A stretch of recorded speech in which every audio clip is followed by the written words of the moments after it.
Hello everyone and good morning. Well, Trump is promising something quite bad, at least according to the words of official representatives of the Kyiv mass media. They say that Trump is offering a bad peace, and let us see what is being proposed there. For Zelensky, I have already filmed more than one video on this topic. Nothing good seems to be on the horizon. Now, it seems like there is nothing good for the peace in Ukraine itself either, at least on the condition that this peace is managed by this very Zelensky. Before we begin, I will show what has probably already become a traditional rescue of people from the TCC members. In this case, an elderly man saved a young man. Honor and praise to this elderly man. What I mean is, there is less and less fear of these people catchers who are, for some reason, dressed in military uniforms. Let us see what is happening here. Here, by the way, at the beginning, they are shoving this very young man into a car. Unfortunately, YouTube does not allow showing such videos here, so I recommend subscribing to my Telegram channel. Here, just point your phone or tablet camera at this QR code and you'll go straight to the Telegram channel where you can watch the full video. And if you are watching me from a tablet or a smartphone, right here in the video description is a link to the Telegram channel where you can go and watch all of this right away. In short, now this can be shown after I have removed all these scenes of violence. And here this very elderly man chases these same people catchers out of the yard, and he is doing the right thing. Honor again and praise to this man and those who helped him. They run away in disgrace without mobilizing anyone. The old man is a real hero, basically. I simply feel pride for people who are still able to use their heads and their physical strength regardless of age, and by avoiding the threats from these factors, which are extremely negative, so to speak, you cannot call these people catchers anything other than a factor. In short, what is Trump proposing there? The US is preparing a very bad deal with Russia for Kyiv. We're being told that the United States is trying to push for a temporary ceasefire between Ukraine and Russia in exchange for easing sanctions on Moscow. And Kyiv is watching the process with concern, very anxiously, as it is barely given a voice. The American package is stripped of what Kyiv considers fundamental, security guarantees that would protect Ukraine from a resumption of the war. The Kyiv Independent reported, citing a person familiar with the course of the negotiations, that they, meaning the American side, want Ukraine to agree to as much as possible of what is beneficial to the United States of America and the Russian Federation, or at the very least not stand in the way. The intensification of the negotiations coincided with Donald Trump's unexpected decision to declare a 3-day ceasefire from May 9th to 11th. So, how is this interpreted here? Trump's unexpected decision to announce a 3-day ceasefire from May 9th to 11th. Excuse me, Trump is the US. Trump is the president of the US, not of Ukraine, not of Russia, and if the president of a third party that is located across the ocean, very far from everyone, from the participants of the events, declares a truce. Well, probably that says something, that not everything is well in the Kingdom of Denmark. There's a song, everything is fine, beautiful Marquise, everything is fine, everything is fine. But here, everything is bad. But again, a representative of a completely foreign state pre-announces a 3-day truce between Russia and Ukraine. Honestly, I don't see anything good in this. If you, dear viewers, see something good in it, write in the comments and we'll discuss why this should be considered good. Just like that little son came to his father and asked what is good and what is bad, let us discuss it anew. Maybe since those times, since the 1920s and 1930s of the last century, the concepts of good and bad have changed, and we will discuss this with you. In short, 3 main problems are hindering the deal to extend the truce. The first is Russia's territorial demand. Kyiv insists that the only realistic basis for a truce is a freeze of the front line. Moscow demands that Ukrainian forces withdraw from those parts of Donbass that the Russian army has not yet managed to capture. The second problem is the Zaporizhzhia nuclear power plant, the largest nuclear power plant in Europe, which is under Russian occupation, as this publication says, on the left bank of the Dnieper near Enerhodar.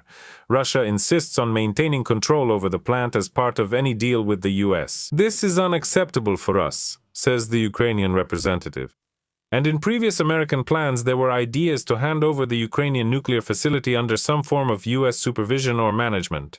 It has not worked out yet, but on the other hand, there is a third block: international recognition of the occupied territories and the lifting of sanctions. In general, as we are told, the Russians are concerned about three things: Donbass, recognition of territories, and the lifting of sanctions.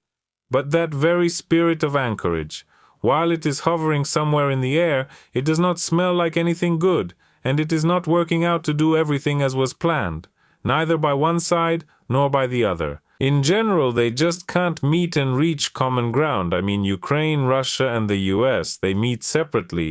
For example, Ukraine meets with the US meets with Russia, but unfortunately, nothing good is coming out of it so far.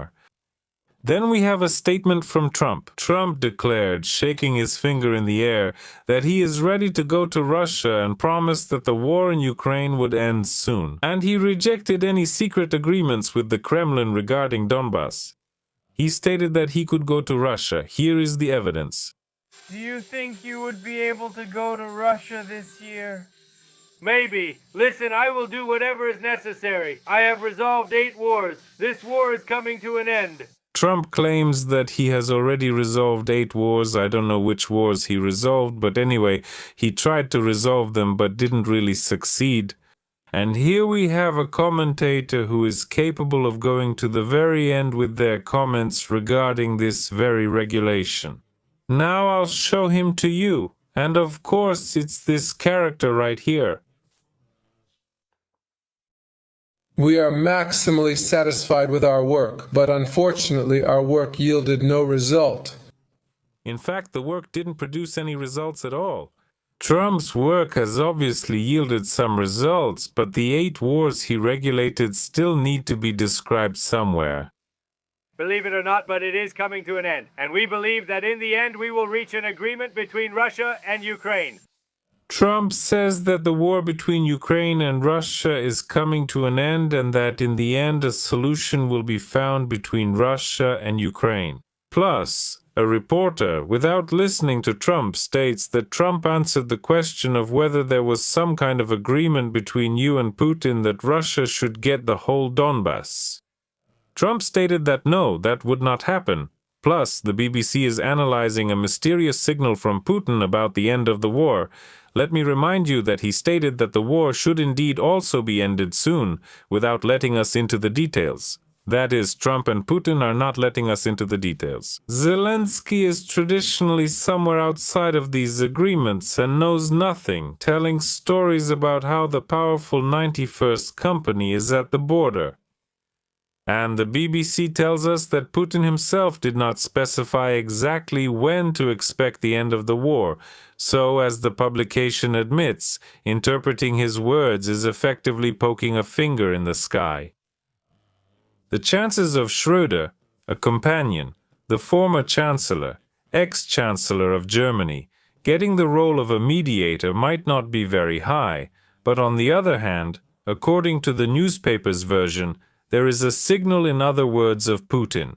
Let the Europeans, he says, choose a leader whom they trust and who has not said anything bad about us. That is, the Kremlin has given the green light to negotiations with Europe. And now the ball, or the card, or whatever you want to call it, is in the Europeans' court. That's how things stand.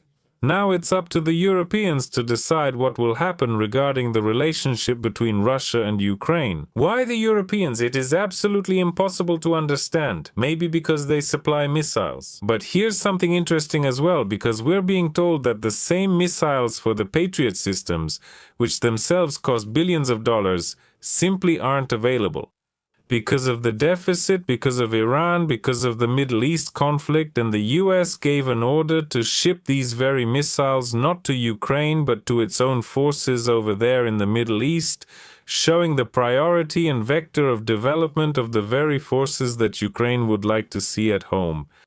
But in short, Zelensky is now ultimately not afraid to criticize the US, and the New York Times is deciphering the reasons for the cooling of relations for us here.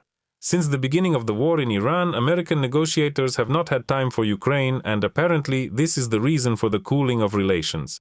Washington's decision to suspend sanctions. This gives the Kremlin a sense of impunity, while the Trump administration continues to choose a strategy of putting pressure precisely on the Ukrainian side rather than on Russia. That is how things are. By the way, Putin, I was just looking at the latest news. He stated that the Oreshnik can be equipped with nuclear warheads, or it might not be equipped. They can remove them, they can put them on, they can remove them again, they can put them on, they can launch it, or they might not launch it, and the Oreshnik might not be launched. Basically, it's like that old joke about how a blonde estimates her chances of meeting a dinosaur on the street. 50-50. Why? Well, either you'll meet a dinosaur or you won't. So that is how things are, and plus, into the European Union again, traditionally Ukraine's entry-exit accession is closed. New loud accusations against Yermak, and I made a video about this, call into question Kyiv's claim of readiness for accelerated membership in the European Union. Again, despite the European Union saying that as soon as we start negotiations we won't be finishing them anytime soon. But these negotiations themselves are barely moving forward, and Ukraine remains in limbo, in the sense that it still hasn't joined the European Union and most likely won't join at all. And now it's time for our expert Shah to step in. We haven't seen him in a while. Shah. This is the opinion of a magnificent international expert on our skepticism. In short, let us now launch powerful leaders. And here we have, for example, Laptina. Yes, we showed Grigolam here. Commissar Petrov is telling here what we have going on now. There is some kind of pie on the right, Commissar Petrov on the left, and some stern female journalist in the middle. All of them are discussing that Europe can field a very powerful army, a дуже potужна army, as Commissar Petrov would say. And for his speech I recommend putting on these glasses. I'll put them on because the penetrating radiation of power is extremely dangerous. I'll probably tell you, European countries like Poland, Germany, and France. And I thought it was something like Uruguay or Paraguay or at worst Morocco, that these were European countries. But Commissar Petrov revealed to us the true nature of Europe. Let's add the United Kingdom here as well. Shudi, not Shuda, but Shudi. If language is a weapon, then we say Shudi. He can field... And not Mogut, but Mojut, yes. Here he says one word in Russian, another in Ukrainian. This is extremely interesting. A fully combat-ready army. Their armies are like toy soldiers on display, new and untouched in their packaging. Their equipment is just sitting there. I've seen the American army and others. Both are impressive and look good. It all depends, and a lot of people talk about this. Most analysts say that if Europe wakes up, and it is already waking up, then everything for them, let's say... So she has not woken up yet, right? And what, was she sleeping for a moment? I missed something. Where is she? Was she in anabiosis, in hibernation? What is going on? Why was Europe sleeping? Well, and the man with the serious complex face on the right, with his hair dyed black with some strange decor on the walls, keeps silent. Apparently this is something extremely important. That's power. I see. I mean, we need to strengthen the capabilities of the European army. Yeah, there you go. The man spoke his mind. All right, thank you. Goodbye. So what do we have here? Who else do we have here? Expert Shah? My God. Suddenly he infiltrates our society. He has something complex going on with his eyes. Apparently he does not sleep for many hours, pondering the essence of life and maybe also the fate of the Ukrainian nation. At least he covered himself with all these diplomas, put on a plaid shirt like a Canadian lumberjack. But a Canadian lumberjack is distinguished by having a beard like Commissar Petrov from the previous video. Expert Shah doesn't have a beard, so he can't be considered an expert in logging, and apparently that's why the journalist in glasses with a complicated black frame looks at him rather skeptically. But let us finally stop joking and listen to what they are saying there. Putin's regime, it will be obliged to conduct mobilization. When exactly? How exactly? That is already a secondary question, but they are obliged to do it. They have this situation in the combat zone now. The situation is extremely bleak. Whose situation? Ukraine's, or is the situation bleak in Russia bleak? Proof, axioms, all those confirmations? We don't need them. And all of this is due to a shortage of military human resources. Aha! There is no resource. Well, naturally, if an expert sits surrounded by female journalists, surrounded by all sorts of diplomas, then, well, such powerful personalities naturally do not arrive at the front. They arrive outside the front. And that is not good. I suggest, excuse the tautology, that expert Shah, together with the mighty fighter who always pouts her lips like a bow, should still go and help their brothers in arms. They have huge losses. They have minimal advances. They need to increase the amount of human resources to continue fighting. And if they do not do this, well, then by the end of this year, we will see a serious crisis in the Union and in the year 27. Alliance of whom? Of what? What? In 2027, I wouldn't even rule out their defense collapsing. Anything's possible.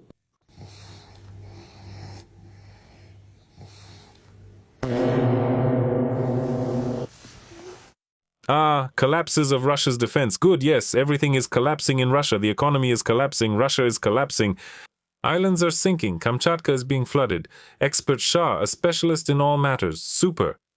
So, okay, we have listened to him. Now let us listen to someone else.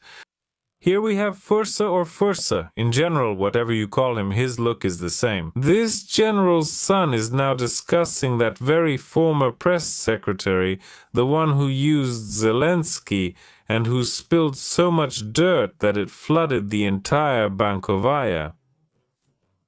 And no rain, what is it called? Rain collectors will help. No, whatever, everything will just get stuck there. So much dirt just came to light there. I don't mean this is a positive connotation, it's absolutely not negative. That is, Yulia Mendel showed so much dirt that no American, Slovak, Hungarian, or any other spotlight will brighten for a moment even the previously used Ukrainian speech. And now, of course, they're trying to throw that dirt back at Yulia, but I hope she'll resist successfully. It's not for nothing that she was interviewed by that Carlson, not for nothing. I am sure that there are some security guarantees there, unlike in Ukraine. I am sure that America still gave her some security guarantees.